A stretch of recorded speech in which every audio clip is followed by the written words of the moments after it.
Good afternoon, everyone. We're just going to give everyone some time to enter in. We have a very large participation group today. Good to see you all. Here they come. Look at this. This is fantastic. As we wait for our friends and colleagues to join us, I'm Amy Byer. I'm the Director of Strategic Communications and Marketing at the University of Toronto School of Continuing Studies. I will be your host for today's session, welcoming Peter Monkhouse, who will be our presenter.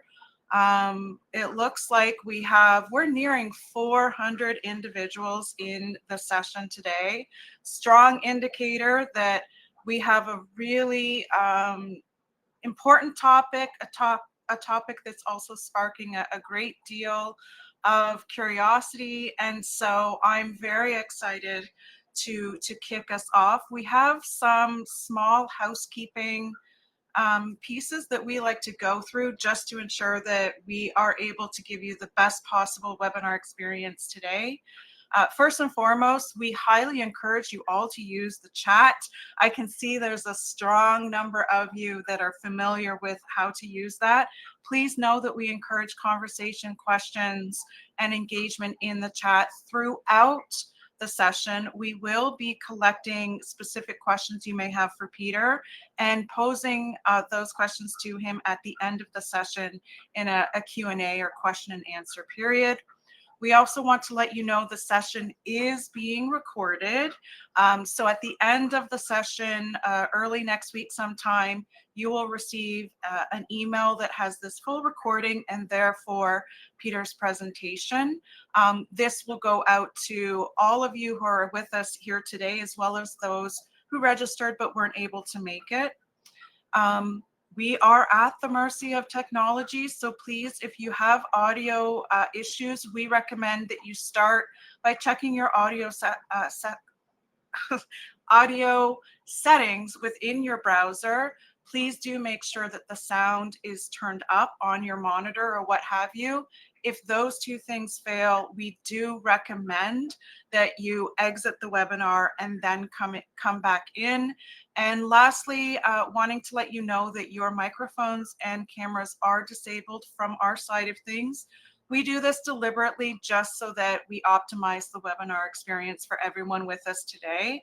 We are in fact approaching 500. So welcome once again to all of you that are continuing to come into today's session. Up next, it's part of our very important protocol that we always give a land acknowledgement at all of our sessions that we have. It's an important part of reconciliation at the university, as well as the School of Continuing Studies commitment to equity, diversity, and inclusion principles. So please read along with me. I wish to acknowledge this land on which the University of Toronto operates. For thousands of years, it has been the traditional land of the Huron-Wendat, the Seneca, and the Mississaugas of the Credit. Today, this meeting place is still the home to many Indigenous people from across Turtle Island, and we are grateful to have the opportunity to work on this land. If you would like to hear more about the work that the school is doing with respect to equity, diversity, and inclusion, we would encourage you to visit the appropriate section of our website. So now we have our housekeeping behind us. We are at the portion where I am so pleased to be inviting Peter to the stage as I give a little bit of biographical information on him. This is a most exciting session for us because Peter is many things: a teacher, a project manager himself, product owner, and very much an entrepreneur. His work spans over several sectors, including education, consulting, engineering, information technology, and he has a great deal of experience in organizational change, especially for multinational organizations. He is in his 12th year of teaching with the school. He is, in fact, an award-winning teacher, having received our Excellence in Teaching Award, which is an award that is very much driven by our learners. Recently, Peter's been recognized as a Project Management Institute Fellow in recognition for his service to PMI and the project management profession. I would encourage all of you to please take a moment sometime later today to check out his LinkedIn profile. It very, very humbly highlights the depth of his volunteer work with PMI, but also in other organizations, impactful organizations such as Project Managers Without Borders, again, a global organization that supports project managers across the world, as well as Future Problem Solving, again, an organization that has a global reach and supports youth in developing skills for success in life and work.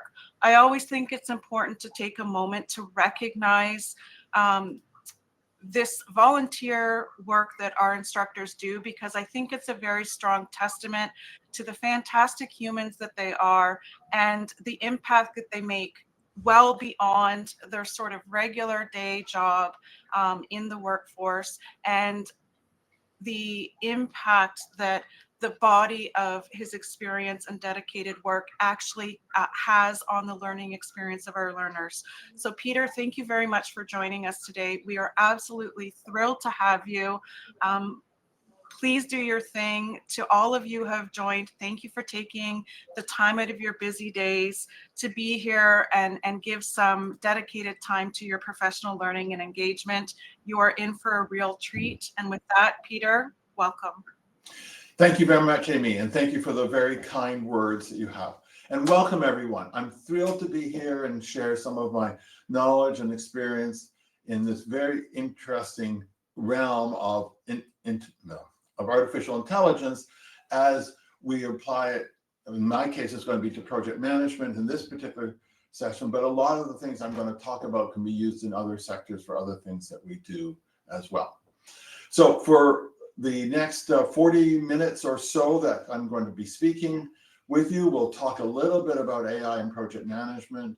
And didn't catch that one. We're just going to have time to do one case study. I'm just going to do the second case study on requirements, and then we will wrap up and allow, hopefully at the end, about 15 minutes or so for questions and comments that you may have. So as Amy said, as we go through, please put your any questions that you have in the chat. Mamie and my other colleagues who will be going through them and curating them, and we'll get to as many as we can at the end. Okay, with that said, let's get into just talking a little bit about artificial intelligence. Now, this is not new. I mean, we've heard a lot about it in the last 2 years or so, but it's certainly from the days that computers came into being in the 1950s, they were being used to help us solve problems.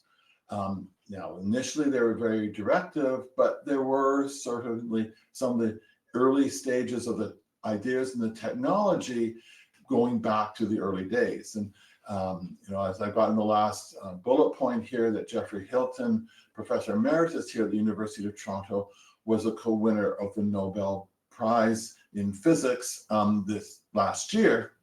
I guess it is 2025 is the last year, because of the work that he did over several decades around machine learning and how neural networks work, which is the foundation of what we're using today in our generative predictive AI tools. Now, generative predictive gets to be a tongue twister. I'm just going to talk about AI, but what I'm really talking about is a generative predictive approaches that we are using today, have been coming us all the rage today. So these tools that we have available, we'll talk more about them, will help us understand and use natural language to talk to computers, to give them instructions of things to do. They'll help us with recognizing patterns, and in many cases, we're seeing that the computers will recognize patterns that we as humans will miss, so they do that. They'll help us solve problems, and above all, the applications that we're using today will continuously learn. They'll learn from the way we interact with them. They'll learn from new data that they've received as part of helping them work with their models that they're using to predict what's going to happen. As we are using these tools, of course, we're seeing that they can start taking over some of the tasks that we do as humans. And we'll talk about that, and we'll show an example of how that will work as well. So, again, this is something that's part of our progression and part of learning. It is not the first time we've experienced technology coming into the workplace that have changed the way that we do things. We've seen, in my career, I've seen personal computers come in, and of course, more recently, the smartphone. So what does it mean, and especially today? Well, what has happened as things has evolved, as I mentioned, the technology has been known for a while, but there's two things that have happened, right? We have, from a technology or hardware point of view. One is storage is a lot cheaper than it's ever been before. Two is that processing is a lot faster. So suddenly we've been able to create very large models, and you will often hear about LLMs, large language models, that have been created because they can process a lot of data relatively inexpensively and very quickly.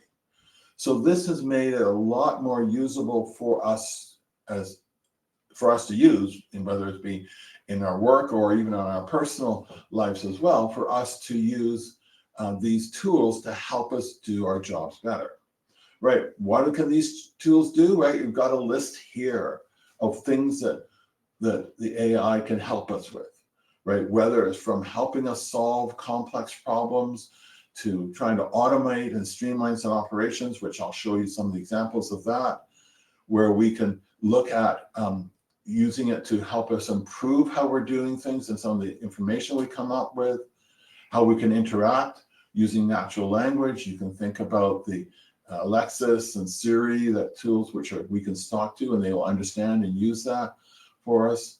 And in some ways, they can replicate the human expertise and embed it so it can be used as we go forward, and even helping us have a better interface. You can think about things like chatbots and so on that we can use. We have heard a lot about people being concerned around this technology replacing humans. I don't believe that will ever be the case per se, but replacing humans in the jobs that we will do, but is certainly going to change the way we work. And as I heard about 2 years ago, one of the conferences I was attending, people say that your job will not be replaced by AI tools, but the person who knows how to use AI will replace you to do your job. So that's just as what has happened in many times throughout our human existence. As new technology has come in, the job as we knew it goes away, but there's another job using those tools that help us improve and do better. Okay, so having said that, right, we do know there is some concerns around the use of AI. And these have been well documented and well talked about, right? The bias of that these tools have, often from the training information that's used for them. The fact that you can ask a question today, right? Ask it again tomorrow, you may or will get a different answer to when you do this. So we have this variability that we have. Again, it's just using a model to predict what's going to be next. Right? Can get the hallucinations of coming up with things that are very strange. Right? We can have the misappropriation of responses and ethics associated with that, potentially having vulnerabilities, confidential private information. And increasingly, there's a concern about compliance, whether it's through government regulations or corporate regulations, to make sure that we're compliant with how we use tools and what the results are. Now, as we go through the case study, I'll be talking about some of the ways that we can use, that we can do to address some of these problems. And I have a slide at the end to talk about these issues of how we can help minimize them, but in fact, they are something that is a concern that we have to be aware of, and there are things we can do to address them. And again, I'll talk about that a little bit later on. But it's not to say that everything is perfect. As I was discussing with one of my nephews about AI, we came up with this sort of idea of a Venn diagram to think about using AI tools. And part of the secret to avoid some of the problems is to use a tool to do appropriate things that it's generally good at. So the idea here with the Venn diagram is we're trying to get to, for use of AI tools, to fit in the intersection of these four things. So what is AI good at? Well, it's good at getting lots of information out quickly. So if we want something quick and we want it done with a high volume, AI is great at doing that. What is it not so good at?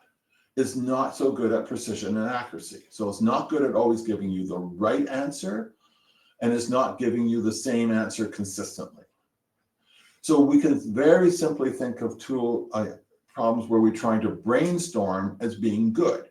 It gets us out lots of ideas and it gets it out quickly, but because we're brainstorming, they may not in fact be good ideas, and they may not always be the same ideas. So that is one obvious thing that comes up. And because of this, if we keep the premise that it can get lots of stuff out for you, but may not be always precise or accurate, this is why I believe that there'll always be a need and a requirement for a human to be involved. We will always have to look at things and look at the results to help us move forward. So again, this idea of getting the situation where you want to find these opportunities that you can move quickly. One of the ways I like thinking about this is that there are many times that I face a situation where I have to start doing something, whether it's writing a letter, coming up with some ideas to move forward, and I don't know where to start. Starting with AI will help, because no longer you have a blank sheet of paper, you now have some ideas, may not be right, but at least it will get you started. And that can be another way to think about how to use AI. Now, as let's move my slide here. So PMI, Project Management Institute, who's the global organization that promotes project management and advocates for project management and provides tools for project managers, has done a lot of work over the last 2 years about the use of AI in project management. And back in December last year, I guess that's only a month ago, they produced a quite substantial document about AI essentials for project management. And I took this graphic from that document to kind of give you an idea of what we could do in the tool. So you can see on the bottom who does the work, being from the machine, the AI tool, going to the human. And then going up the side is how complicated is the task. So what we have here in the lower left-hand corner, right, the machine and low, we have things such as summarizing meeting notes, right? As we do many of our meetings virtually now, we can get transcripts. AI can summarize them, can summarize it very quickly and very well. Something that I always hated doing was minute notes. And if we do a good job running our meeting and clearly indicate actions and who's responsible for them and decisions, AI can pull that out. AI is great at generating reports, taking a lot of volume of data coming in and then summarizing it, right? It's good at doing things like summarizing lessons learned and other things we have to summarize. These are things it can do very well. And for the most part, it will do it fairly accurately. The next group is under assisting, where AI can help us out. For doing things like estimation, they can go through volumes of data and come up with an idea of an estimate. May not be quite right, may be not precise, but it gives us some idea of maybe the elements we should consider in our estimate, or even some idea of what it could be. It can help us go through, as I mentioned, large volume of data, large volumes of a large report and summarize it for us to get the key points out. It can help us with risk analysis, and any other analysis we have for stakeholders as well, and even requirements, as I'll go through the case study. And it can even help us do things like cost benefit analysis by helping us identify what costs could be and what benefits we could have. So it can assist us, providing us some information that we can then use to do further work and further analysis. And then the last group is augmenting, where again is not going to be able to put in the human intelligence and yet of being able to think and analyze the data, but it can help us provide input to us, right? So some of these things around summarizing and providing context for us can help us with our decision making and even business cases. So there are a range of things that we can do, and one of the things that we have to learn as project management or any profession for that matter is how can we use AI to do those things in the lower left-hand corner of the screen that the machine can do very well to free up more time for us to do a better job of the things in the upper right-hand corner. So one of the, got myself a slide ahead of myself. So here are the name of some of the common tools that are available to us to be used. So some are available for free even, some you have some part for free and some you have to pay for. You know, I'm going to be using ChatGPT, and I have a paid subscription for that. Copilot from Microsoft is often embedded in many of the Microsoft Office tools. Now, Infinity is the PMI tool that's available to PMI members that we can use. Claude is another comparable to ChatGPT. You know, some people favor Perplexity, another tool similar to ChatGPT as well. And there's many more that you can use that, and some of them are getting quite specialized. I've mentioned a tool like Gamma, which can be used to help create PowerPoint presentations, Udemy, which can be used to help you practice presentations. And as I mentioned at the end, you're probably already using AI tools today.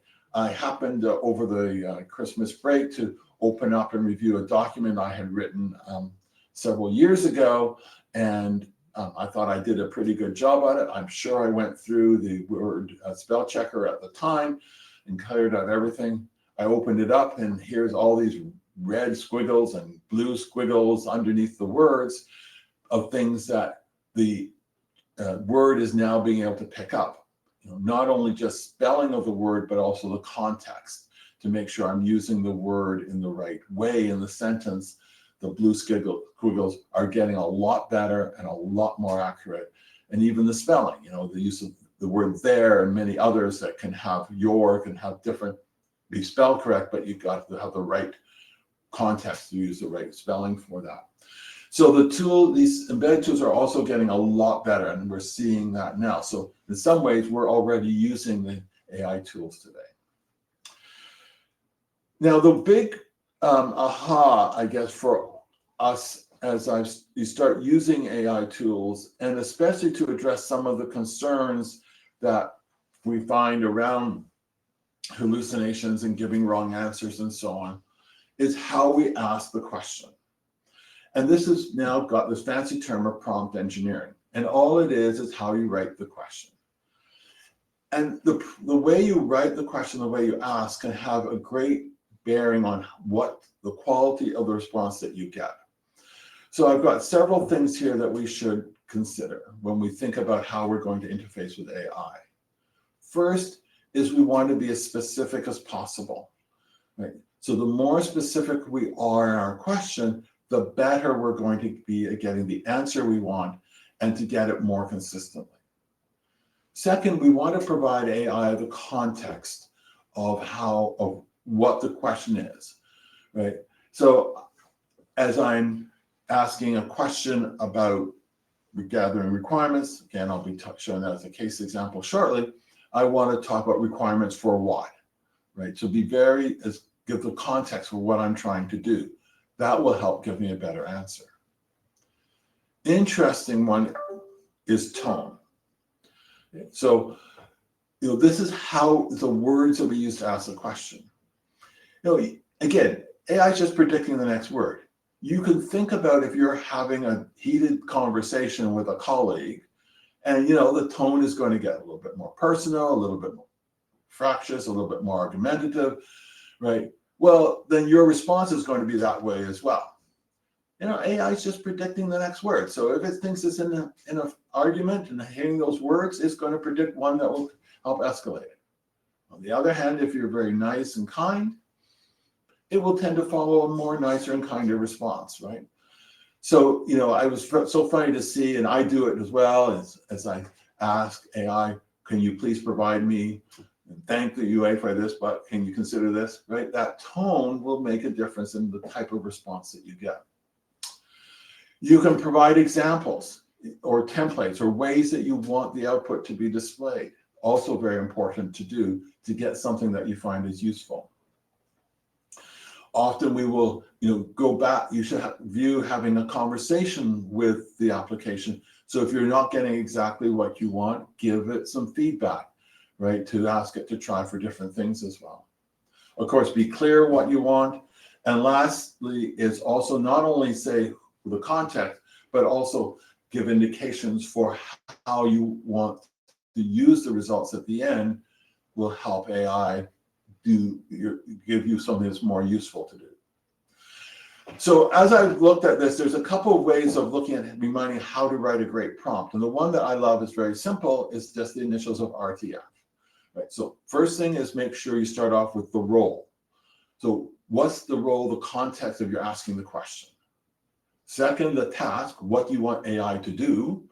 And the last letter F, the format, is what do you want the output to look like? Do you want it in a table? Do you want it in bullet points? Do you want a picture? Right? What do you want the output to look like? So I find that easy to remember. There are more complicated ones, but for the purposes of this exercise, it's just a simple tool that you can get a way to use and use immediately. Okay, with those introduction done, let's see in our last 15 minutes or so. Oops, we're not going to do this example. I'm just going to do one. We're going to do, we're going to do this one. So let's just do a little simple example around requirements and how to use AI tools to help us gather requirements for a project. So in my experience, requirements can be difficult to get, can be difficult to gather. We miss some and they change. So it's a real problem to do. But as I mentioned, AI tools such as ChatGPT and others can help us brainstorm with what possible requirements are, so to help we don't miss any.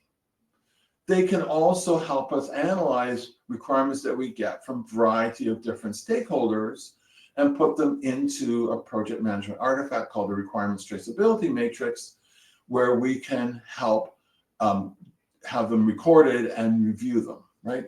And it can also add things such as acceptance criteria into the requirements. So I'm going to do this by looking at a small bathroom renovations of how we can collect requirements and get them into a completed requirements traceability matrix. So first off, it went backwards here. Okay. I'm going to use 3 different AI tools for this. And this is the other thing to look at, is how we can string together using different tools that have different strengths in order to help us out to come up with a final product for our work today. So I'm going to start off using a tool called goblin.tools. Okay, so we'll talk more about this next to help me understand what steps I should take to gather requirements. Then I'm going to use ChatGPT to take input that we've got from various stakeholders to identify requirements. Third, I'm going to go to PMI's Infinity tool to get what a layout for the requirements traceability matrix should look like. And then finally, I'm going to go back to ChatGPT to ask it to complete the requirements traceability matrix for the requirements that it's come up with or summarized from the input that I have. So that's the steps I'm going to follow to do this. Okay, first step is to use goblin.tools. So goblins.tools is a very specific AI product. It's free, which is nice, and it's used to break things down. Okay. So you can use it to ask you how to do anything, and it will give you a step-by-step instructions of what to do. Okay. So it's very nice to do that. Okay. We can use it on projects to help us with processes, to, in this case, how to gather requirements. We can use it to create a work breakdown structure to help us define the scope. Right, so it's one of the tools we can use for this. So I asked goblin.tools, what are the steps to gather requirements for a bathroom renovation? And this is what it came up with. Okay. So I'm going to be using screenshots today, partly because of the numbers of people that we have, and you never know about technology, as Amy mentioned. I encourage you to try this and use it on your own to do this. Okay, so we get a list of things that we can do here. Is to define the scope of the renovation project, identify the stakeholders, schedule a meeting, and so on as we go down. The blue buttons on the right-hand side, if you click them, it will break down a step into sub-steps. Okay, and you can break sub-steps down into sub-sub-steps. So you can get quite granular with this as it breaks down, as you break it down. You can also take your output and save it into a document that you can use for manipulation as well. Okay, rather than taking a screenshot. So a great tool to use to get some of the steps to be done. Okay, so I've got the scope of my bathroom renovations. So, okay, so I'll do that. And I want to identify stakeholders. It gives me some ideas here. So I'm going to talk to my family members about what they want to see in the bathroom. So I'm going to do that. I'll schedule a meeting with them to discuss. Well, in this case, for this example, actually, I'm going to talk to them separately to get what their input is for that. Okay, so now I've got a list. I've got my steps to follow, and I start following them. I identify my stakeholders, and I gather the requirements from emails. So, which I copied the emails into a document, and then I asked ChatGPT to help me out. So I'm a designer for a bathroom renovation project. So I'm setting off the role that I am in the context, right? I'm using the RTF format here. The existing bathroom is 10 by 10 with a toilet, bathtub, and sink. Please provide, so it's giving me more context. So please provide a list of 5 requirements for the project. That's the task in bullet form, using the attached document and your insights. Okay, so I've been polite. I've used the word please, right? I've also told it what I want, a bulleted form list. Okay, now in this case, I've put a list of 5 requirements. Now the reason I put in 5 requirements is that so it will fit on a screen that will be readable. You may not want to say 5. You may want to say another number or not even provide a number. But the reason the 5 is there is just because of the fact I'm doing this presentation. Okay, so let's see what ChatGPT came up with. So here's the result from ChatGPT, right? So it says a walk-in shower, heated floor, storage space, demolition and redesign, and code compliance. Okay. So those were the 5 requirements that it came up with. I think the first 3 were ones that came from the requirements from the family members. The others were the ones that added. And it very said, let me know if there's any further adjustments. So we'll come back to this chat in a bit because there will be. Now, those may not be there may be others that it'll have, but again, I limited it just so we had something that was readable. So my next step is I've got my requirements. I want to get it into a very specific format. The requirements traceability matrix format. So to do this, I'm going to go to PMI Infinity. Now, PMI Infinity is available for PMI members for free, and it has a couple of things that I like about it certainly from a project management point of view, that other applications don't have. One is it has a prompt library. So you can see the icon highlighted over here. Well, you probably can't, in blue on the left-hand side. So you probably can't see where I'm pointing with my mouse. So that's a prompt library. So there's a number of prompts there of things that I want to have. And right on top is a requirements traceability matrix. So all I have to do is click that, and it will then create a template for me for a requirements traceability matrix. So off I go, and here's what I get coming back. Okay, so I get a requirements traceability matrix with columns lined up. It's got suggested ideas of what I can put in the columns, right, filled out for me as well. And the second thing that I like about the PMI Infinity side is it tells me the sources. Now, PMI Infinity is not the only AI tool that does this. ChatGPT does not, but other tools do that. And then further down, it gives you related information to where you can go to get more information about a requirements traceability matrix if you wish. So it's a nice way to help explore and give you a hint of where to look for further information. But what I got here is my layout for a requirements traceability matrix.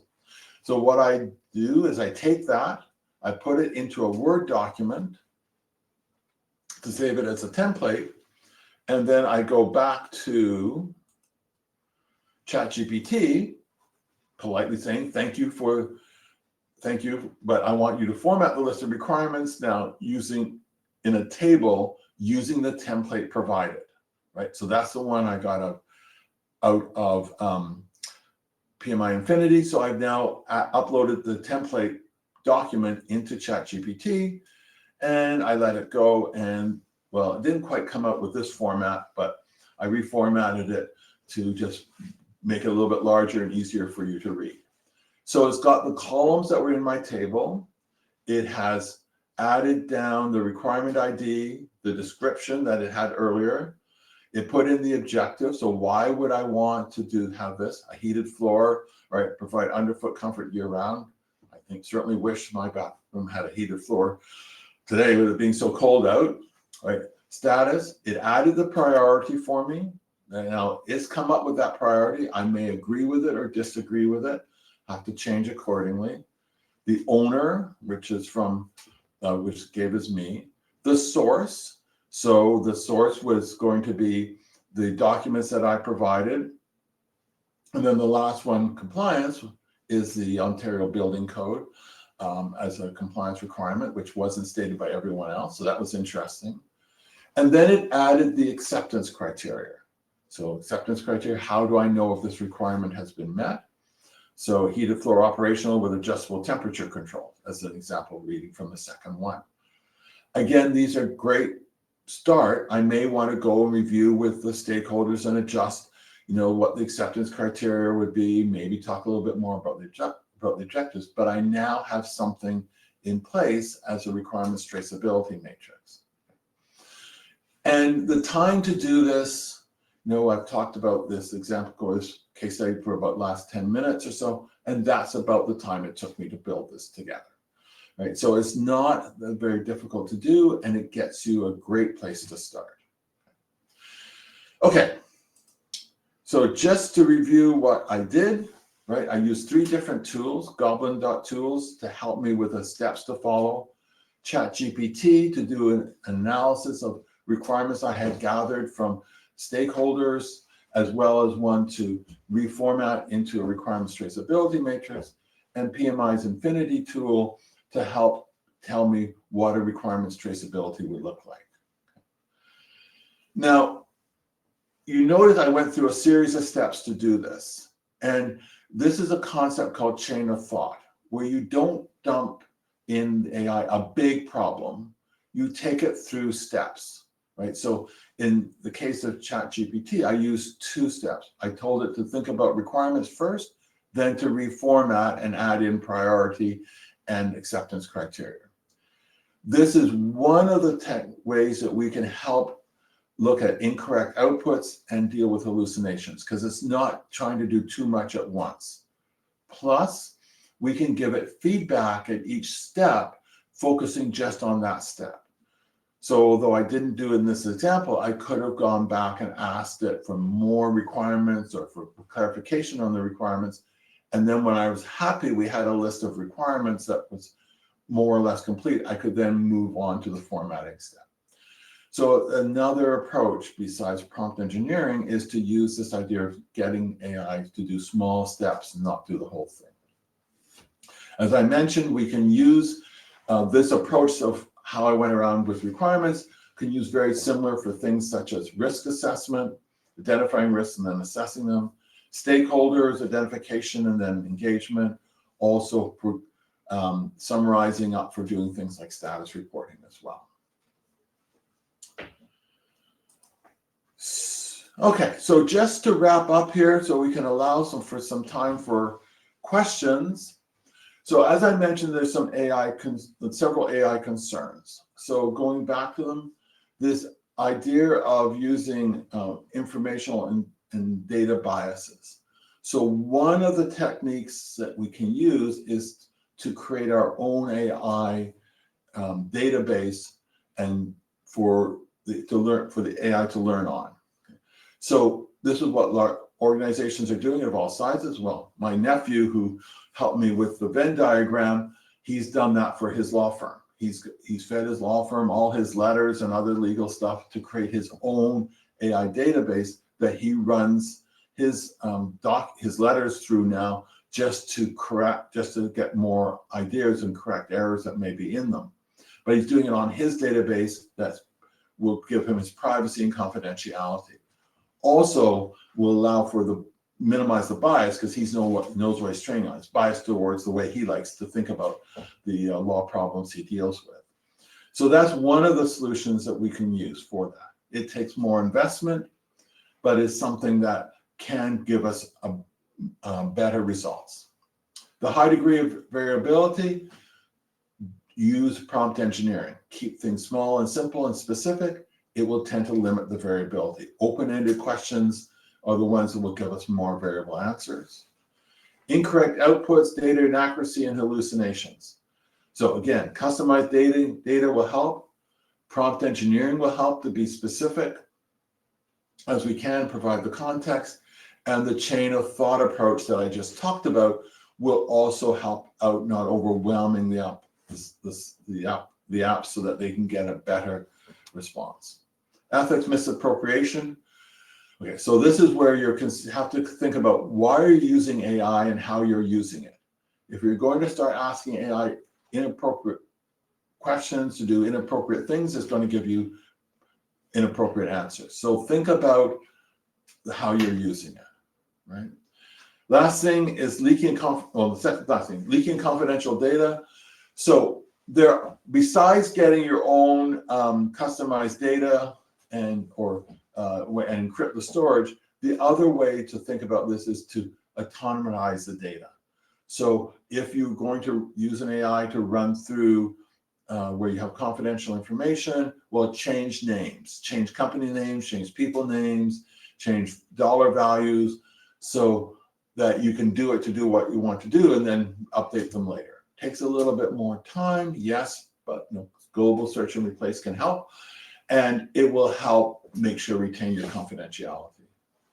And then lastly, be aware the compliance is or rules and regulations is a very hot ongoing thing. So just keep apprised of what the regulations are to make sure you're compliant in your area. Okay, so want more about AI and project management? Well, we have invested in our project management courses over the last 2 years to include AI in them.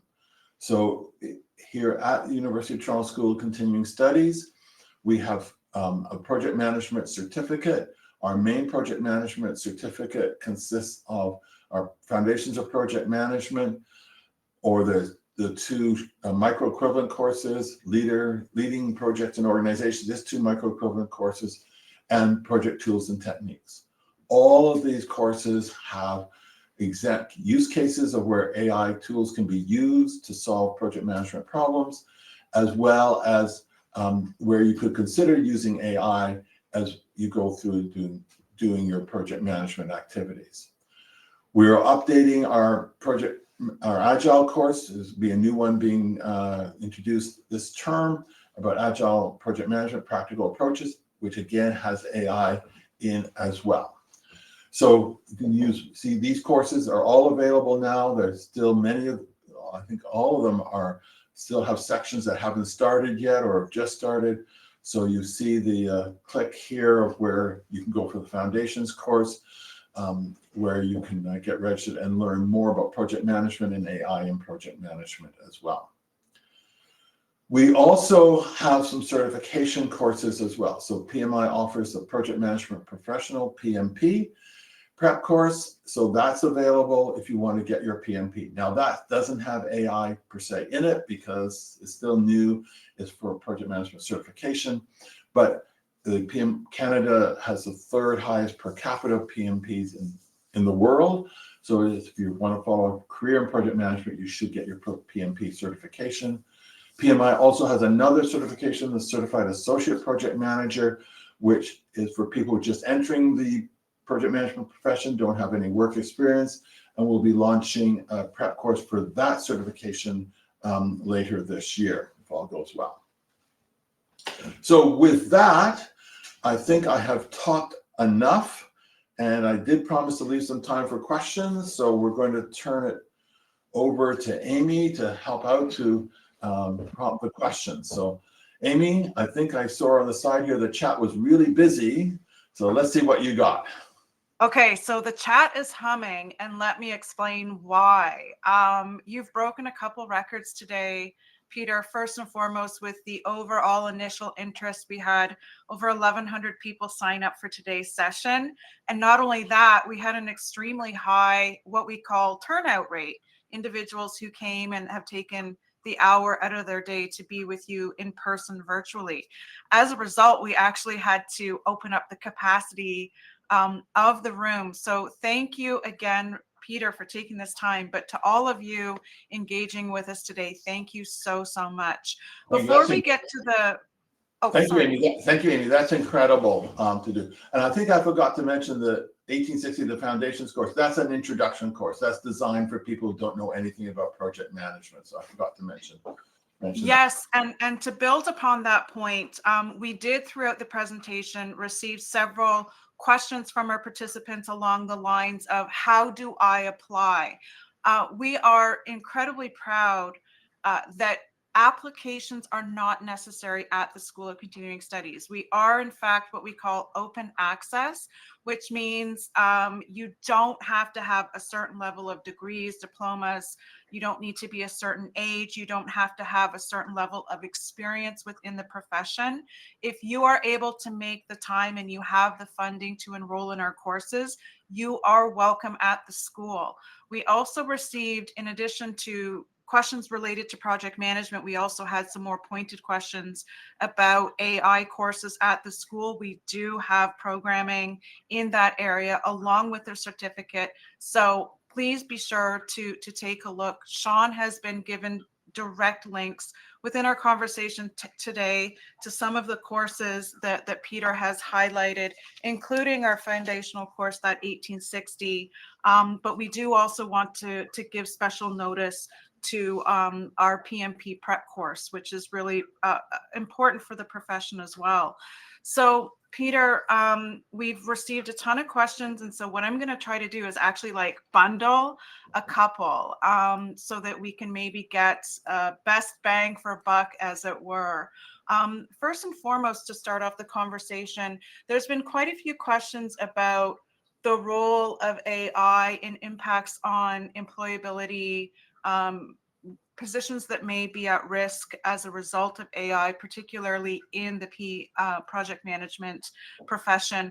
Can you share with us your sense of the importance of AI versus real humans? You highlighted this a bit on one of your last slides in terms of the importance of human interaction, but maybe a chance to put some minds at ease here. Yes, perfect. Thank you. Again, thank you everyone for your questions. I'll try to keep my comments brief so we can get through as many as we can. I do not believe a project manager role be replaced by AI. However, what the AI will allow us to do as project managers, allow us to do some of these repetitive tasks that we're having to do, such as preparing meeting notes, allow us to delegate them to an AI tool so we can focus on some of the higher level tasks that we don't have enough time doing. So communicating with stakeholders, focusing on the product of the project to make sure that product will deliver value to customers and benefits to the organization. It's aligned to strategy. Being able to do that, being help our business, making sure that the product, in fact, will be successful to allow the organization to go forward. Things that I found as when I was a project manager, I didn't have time to do because I was doing some of these administrative roles. I should also mention time to spend with the team to understand their team. So the role is not going to go away. However, the role is going to become, I would like to say, more interesting by doing higher level tasks and not doing some of these repetitive, boring things that we have to do and fill our day with. Amazing, thank you. Another common theme across several questions is around the privacy concerns regarding sharing information through the various AI tools. Might you have some comments that you would like to make in terms of things that we should be mindful with respect to protection of data and privacy? Yeah, so the thing is the tools are designed to take whatever you put into them, to put them into their training data, to learn from it, to help with predictiveness, right? So if it starts getting very specific that you're working for a specific employer and you're getting some very specific information about how things are being done, then that could be at risk when someone asks a question that's that specific that your information will show up. Exactly. So that's the concern. So the ways to avoid it is autonomize your data. So don't use company names, don't use real numbers, don't use real people's names. Or that's the simple way to do this. Or if you can, get yourself your own private install of which AI tools learn from so that the information will never leave your office, so to speak, which is what my nephew ended up doing with his law firm. So those are the ways to do it, but just be aware. Now, in some cases, I don't really care, right? If I'm going to, when I talk about a bathroom renovation, it's all very hypothetical. It wasn't a real example. So I don't really care for that. But if you do have information that you're using, certainly on a company which is dealing with patient records and that sort of thing, you've got to be really, really careful. Mm-hmm, mm-hmm. So one of the questions was specific to, could you please remind me the recommended tool that you use to capture the meeting notes?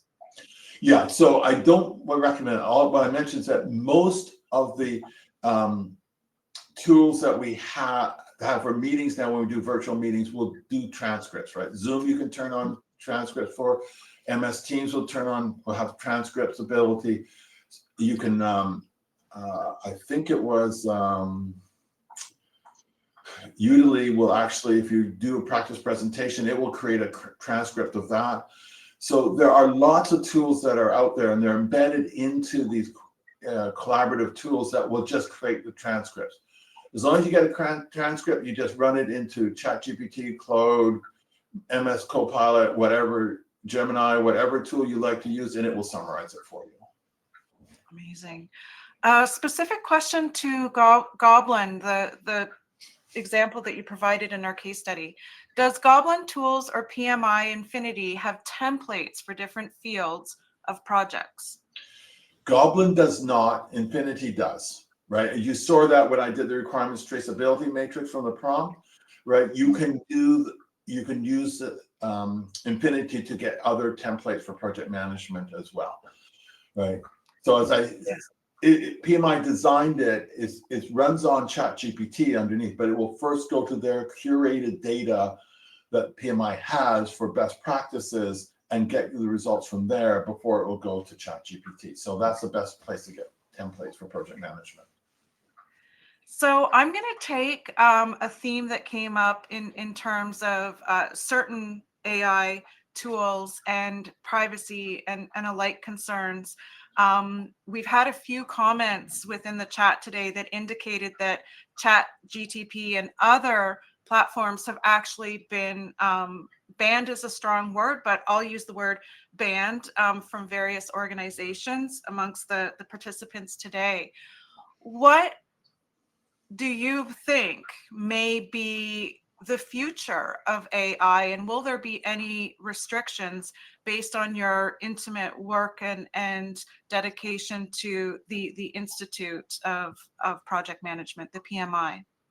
Yeah, so I listened to and read I guess I listened to a podcast The Economist put on, I guess it was in the fall, and it talked about something like 5% of organizations are allowing the use of AI in today, and about a third of their employees are using it. So they're using their personal access to ask work-related questions to help them do their job. So in many ways, employees are ahead of companies. And the people on the podcast sort of talked about the challenges for organizations. So one is it's new. They hear all these stories about AI doing funny things, hallucinations, coming up with incorrect answers, things that's not appropriate. This issue around privacy of information and concern about that they're very careful. They don't want to be the first company to hit, I was going to say the front page of a newspaper, but who reads newspapers right now? They don't want to be the first company that would be highlighted as having a data breach because the employee used AI and all the concerns they have for their brand. So they're being very cautious. They're also, I saw this, we had the same problem when smartphones came in, right? We weren't allowed to use smartphones in the office, or PCs were difficult to come in. So they're also trying to understand how they can use it in their organizations to do this.